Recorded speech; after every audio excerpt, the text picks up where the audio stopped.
Are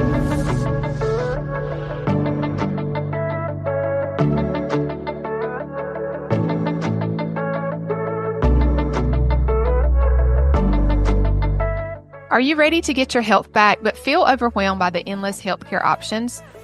We believe God has called each of us to a specific assignment, and we want to make sure your body, mind, and heart are up for the task. It's time to simplify the process of healing. At Cornerstone Integrative Healing, we offer simple, effective, easy ways to prioritize your health and gain understanding. No prescription pad needed. I'm Kari, a pharmacist turned integrative health practitioner. I'm so excited to have these conversations around topics with my friend, Jenn. Hi there, I'm Jenn, and together with our team at Cornerstone Integrative Healing, we offer an alternative to traditional healthcare, combining our expertise and experience in the medical field with our knowledge and faith to break the cycles of guessing what's wrong. We know the road to healing, feeling good again, can be overwhelming. You can expect honest conversations around the ups and downs of healing. The truth is, there are so many layers to healing. Because we've taken the time to learn where true healing comes from, we've learned how to help other women discover a different way of caring for themselves. Join us every week for new episodes as we discuss topics that are personal and pertinent to your healing journey. Hey, everybody. Welcome back to the podcast. I'm Jenn, and I'm here with my co-host, Kari. Thanks for listening, as always. I'm super excited about this topic. It's something that rings very personal for me. And if you heard me speak on the podcast before, it was something that I dealt with for a long time and did a lot of research on, looked into, obviously, because it was my own struggle, right? And I'm just really excited to share one of the missing pieces on anxiety. It's so many people experience anxiety. I can't tell you, Kari, how many people come to us with anxiety, at least as maybe not their main issue, but definitely as 9 out of 10, I would say, have it as one of their top 5. That would be a good, estimation. Yeah. So it's a big thing. Probably about 70% of the people that are seeking a doctor's advice or seeking help from a doctor have anxiety or depression or some mental health related condition. So, and 70% are medicated for that. So I'm really excited to give you guys this perspective on anxiety. And so, the title is The Missing Piece. So not to keep you guys in suspense, but blood sugar is really what we're going to talk about today. But we're going to talk about, instead, not just focus on blood sugar, but everything that influences blood sugar that can contribute to anxiety. So it's a little bit different take. So if you're like, oh, I know everything on blood sugar, sit tight. So one of the medical doctors, Dr. Ellen Vora, who I love, and talks a lot about anxiety, wrote a book. She said she assumes anxiety is a blood sugar problem unless proven otherwise. And so, yeah, she's, her main practice is mental health. And so that's a pretty insightful statement. And so today we're going to really just focus on that physical piece. And you'll see moving forward with a lot of the podcasts, we really want to focus on some of the physical symptoms that people are coming to us with and what we have found that has worked for them. So we hope this serves you really well. So we're going to talk about what I consider false anxiety today, and that's everything that's physiological relating to blood sugar. So Kari, you want to talk a little bit about blood sugar and cortisol and how they relate?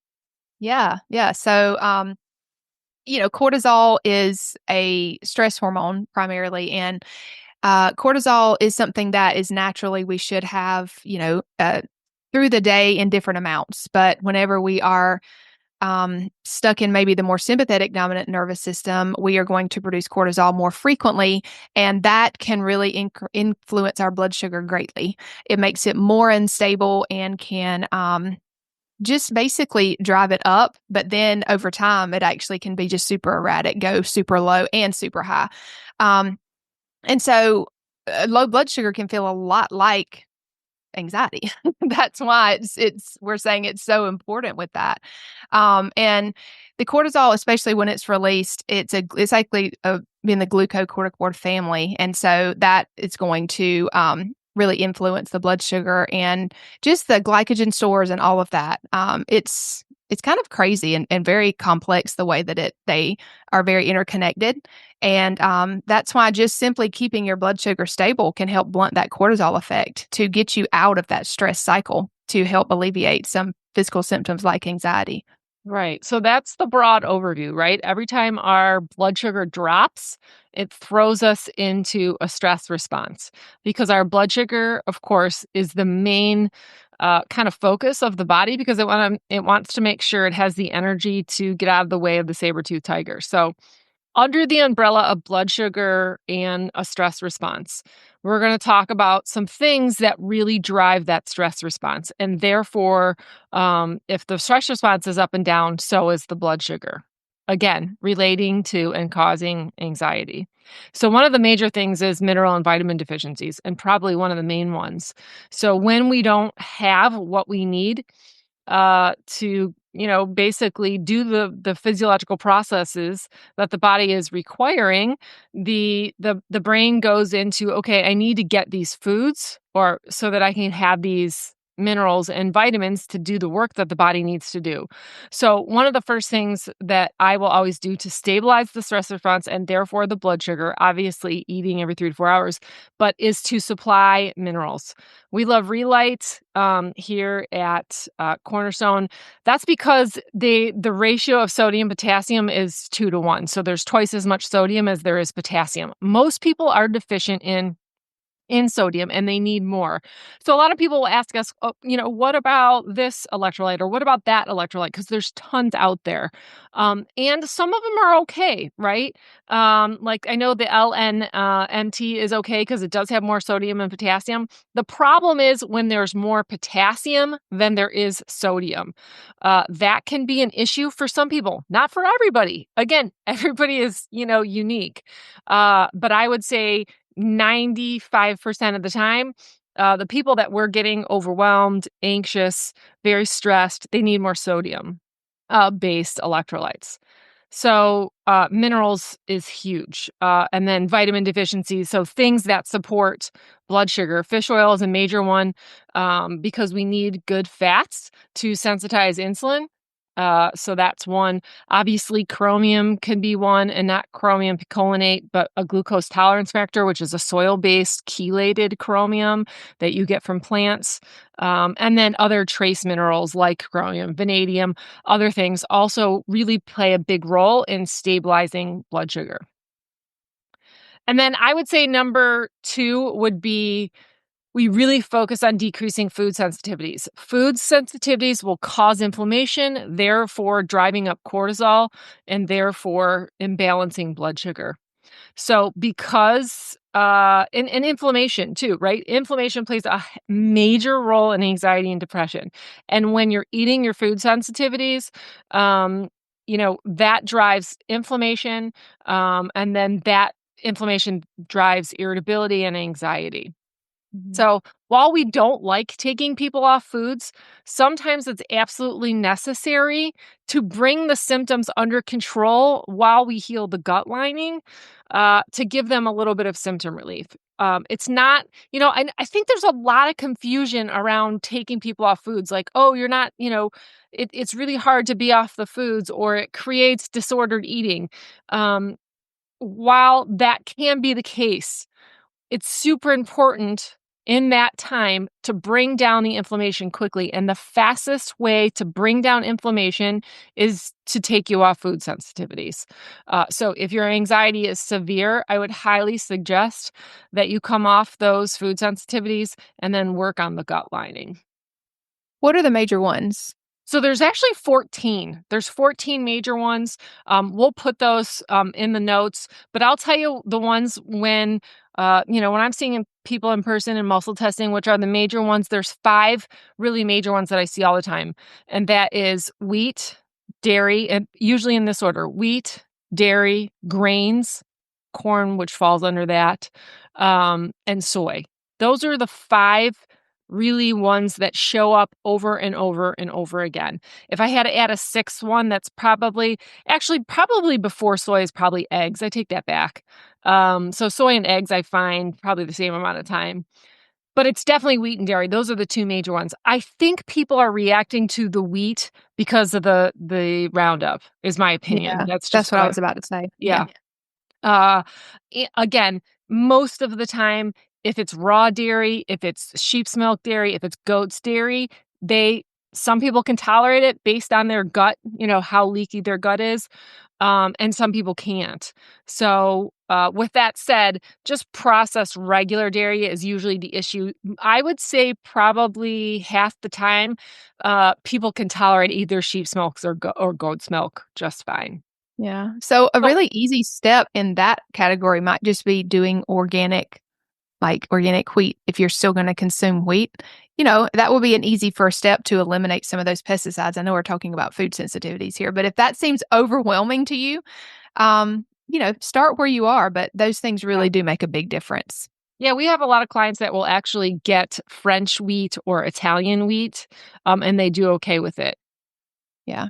So it is something definitely to consider, and that's because those European wheats are not GMO. They're usually, heritage strains of wheat that have not been genetically modified, and they haven't been sprayed. So Yeah. that's why people usually do better with those. Mhm. But again, if your anxiety is really bad, I would at least give yourself 8 weeks off the food. Yeah. Do you wanna talk a little bit about sleep Yeah. deprivation? Sure. Um, Gosh, sleep is so important.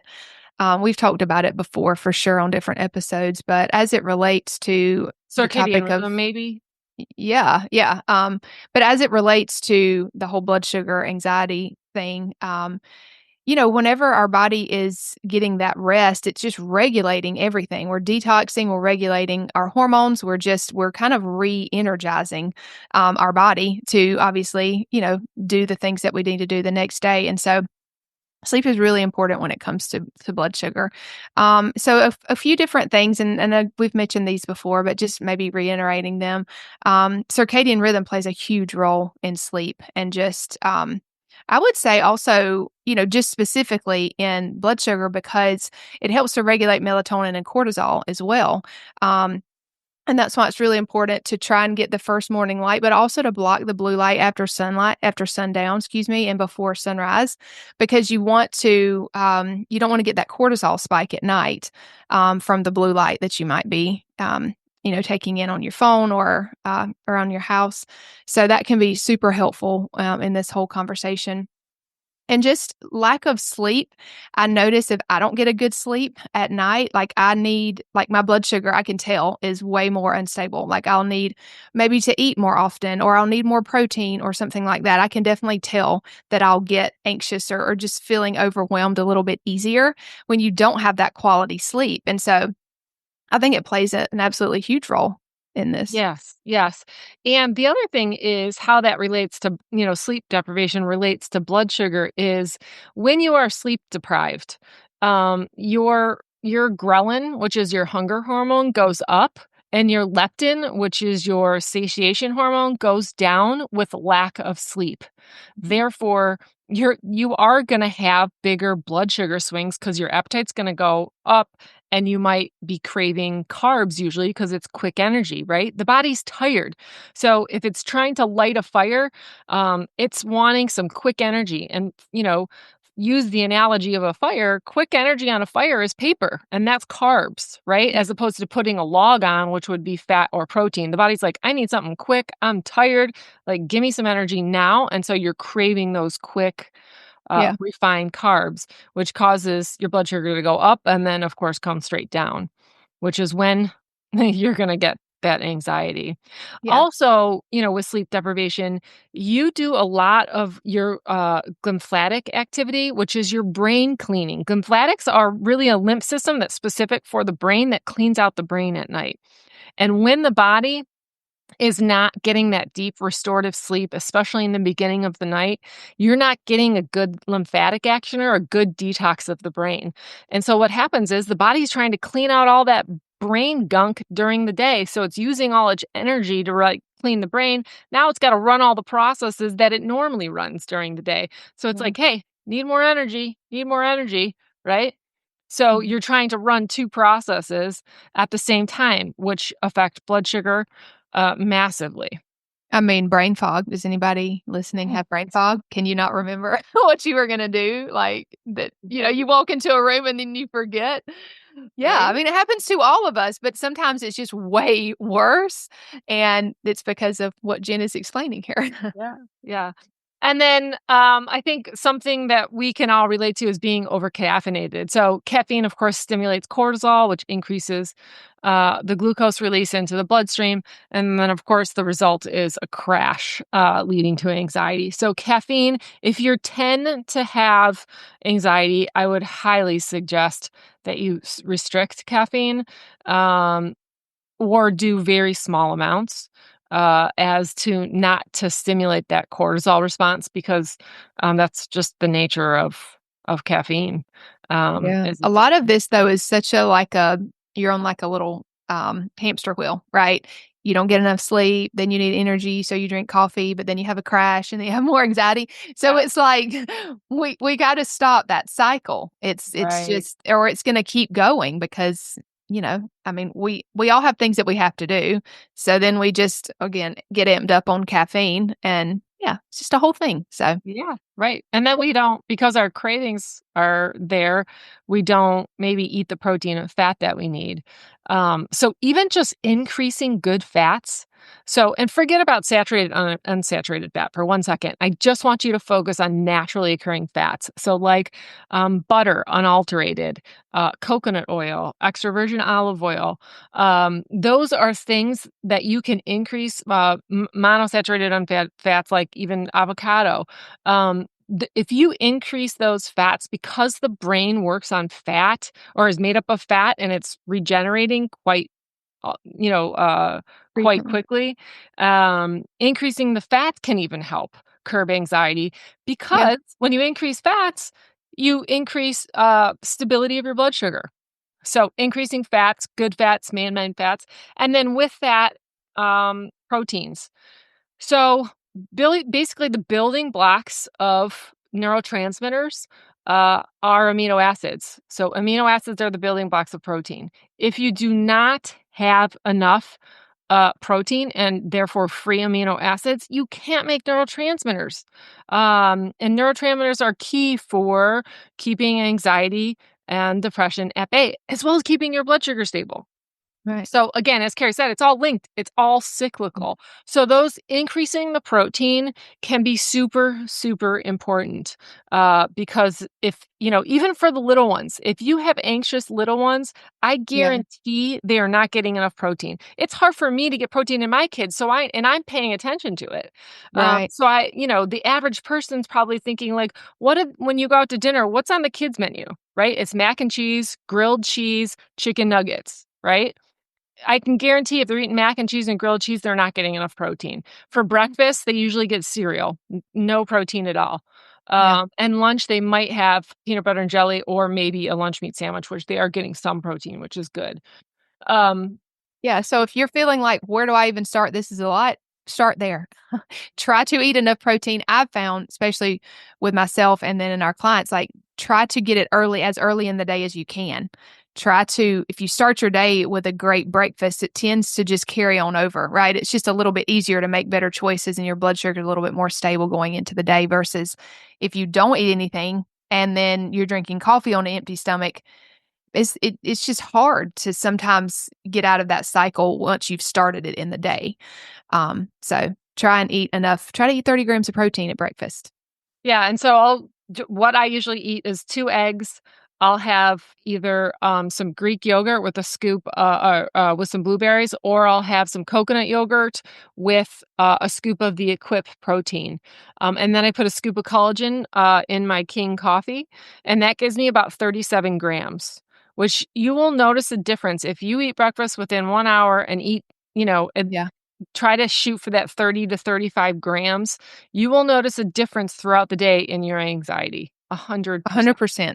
Take our word for it. Try Yeah. it. Let us know. But I just wanted one more thing. Besides the good breakfast and the good protein loading in the morning, for me, again, I struggled with anxiety most of my life. I went to the Amen clinics, had the brain scans. I did the Alpha Stim, which is a prescription only, like to help more alpha waves. I mean, literally, I did it all. The one thing, which I noticed the biggest difference in my anxiety was Re-Lyte, was increasing my minerals and keeping my blood sugar stable. Those were the two things that made massive differences. So if you're not doing those two things, then don't look anywhere Forget about else. everything else. How about that? Yep. Yep. Yeah. So we'll put, that's a good idea. We'll put more ideas for getting 30 grams of protein at breakfast in the show notes. So check those out. If you have, we'll give you a couple of ideas, and then we'll have the information. If you want to purchase Re-Lyte, we have a code you can save money. We'll put that on the show notes. Yeah. Thanks for joining us, guys. If you have any questions on anxiety or anything else, reach out. We would love to answer them and love to support you. Know we're praying for you. Till next time. If this episode has served you in any way, drop a review wherever you listen to podcasts. We'd love it if you share any aha moments or takeaways on Instagram and tag us at Cornerstone Integrative Healing.